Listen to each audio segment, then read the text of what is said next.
Hi, Rachel. How you doing? Okay, so I want to make a couple of last-minute comments here before we go into final. I've got your PDF queued up here, so I'm going to Command R here real quick. Just check out your size 11 by 17. Um, okay, the back is coming along nicely. You definitely have used your grid. Um, it's good. It's good. It's coming along nicely. We're still not there, and I think that we're well on our way to being complete here. And you've just come such a long way. But there's a few other things I think that we can do really to tighten things up. And I'm not going to look at the front cover yet. I'm just looking at the back of the poster. First thing I want to mention is this. Right now, you've got.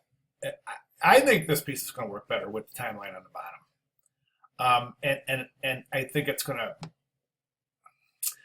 I think that the logical composition for this piece would have the name up top. Somehow treat it typographically instead of just the name of Richard Feynman, the life of Richard Feynman. This, no offense, is kind of boring.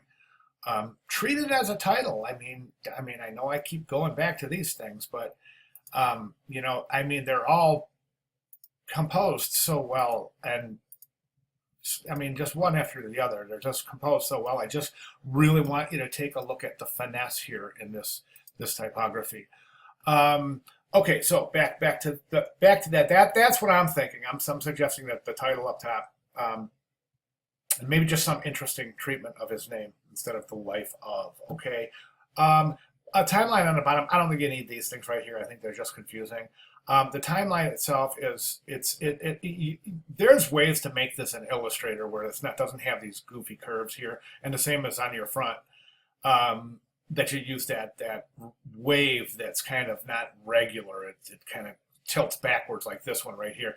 That's you know what, that's really causing some visual stress. So I really want you to think about tightening that thing up.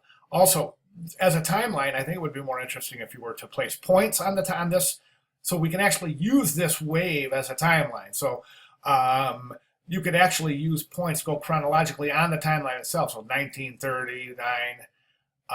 Then the next year, 1940. Instead of, you see what I'm saying? So start like this, so the viewer's going to go like this. Follow the timeline like that. But what I would do is I would just place points on the timeline. Pick a different color, maybe this color. Place a point on there, and then somehow tie your typography in with that. Maybe if you were to align it down here or something, so that all your facts are down here, your points are on your timeline. And you see what I'm saying? So your viewer can follow the timeline, go, 1930 line, follow that down and say, this is what happened in 1939. Then follow the timeline again and say, 1945, and go up here in 1940, and go down here and read about how it does. Now, you can stagger those too, because they'll mimic the wave pattern. So, do you see what I'm saying? So you can stagger the descriptions. Over here, this is much better, but you're avoiding some pretty important typographic rules. Okay, that's a widow, that right there. That guy's a widow. That technically is a widow right there. You've got indents here to indicate your new paragraph, but this doesn't start with an indent. My suggestion is to use I think using justified type in this situation might be the way to go. Only because I think you've got enough wave pattern going on that we don't need this. We've got enough of this wave going on. I think it would be a nice contrast to have solid blocks of type here. If you want, I can give your justification isn't setting right. I can give you some settings if yours isn't setting right. So. And I think, for 3 justified type, this is still pretty big, this type, believe it or not. It is. I'll bet that's probably it. 17 inches wide, that's probably a 12-point type, I'm guessing. So you want to cut that down to size. You really want your viewer to get in here and get cozy with this thing, okay? So anyways, and that's what I have about that. And then what I want you to do is, listen, I'm not feeling your new front cover at all. I don't know. It's just too much. I know I've been saying it over and over. That's why I sent you that one little image of that one little wave that was shown at the top of that.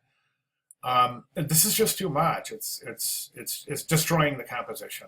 It really is. So really rethink that. You're trying to design the front of the poster around this, and I don't think it's working for you. Okay, so what I would do is I would eliminate that, recompose the front, and try to work it back in, maybe on a smaller scale or in a different way. It's not quite so attention grabbing, demanding attention. Okay, hope that makes sense. If not, get with me. Any questions, comments, concerns? Okay, I'll see you in final. Thanks.